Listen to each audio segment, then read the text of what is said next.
కార్గిల్ అసలు ఎట్లా అయింది, ఇది అలా ప్రత్యేకత ఏంది? ఎల్ఓసి ఎమ్మటి పాకిస్తాన్ ఉగ్రవాదులు మన స్థావరాలను ఆక్రమించుకున్నారు.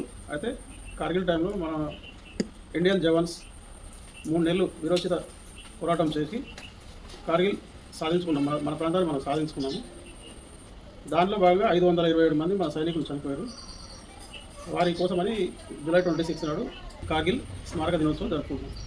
కార్గిల్ టైంలో నేను అక్కడే డ్యూటీ చేసినాను. పోస్ట్ డ్యూటీలలో ఉన్నాను. పెట్రోలింగ్, ఆర్ఓబి, క్యూఆర్టీ చేసుకుంటూ ఉన్నాను.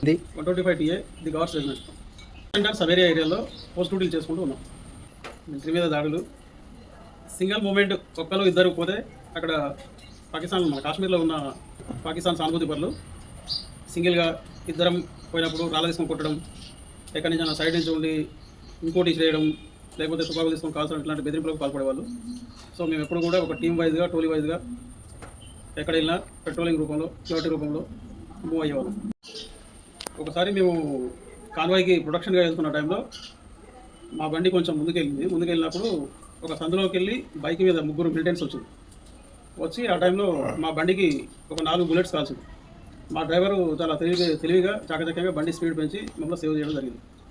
ఎందుకంటే మేము నార్మల్ క్యూఆర్టీ మూడ్లో ఉన్నాము. వాళ్ళు అనుకోకుండా సివిల్ డ్రెస్లో వచ్చి ఎగ్దమ్ ఫైర్ చేయడం జరిగింది.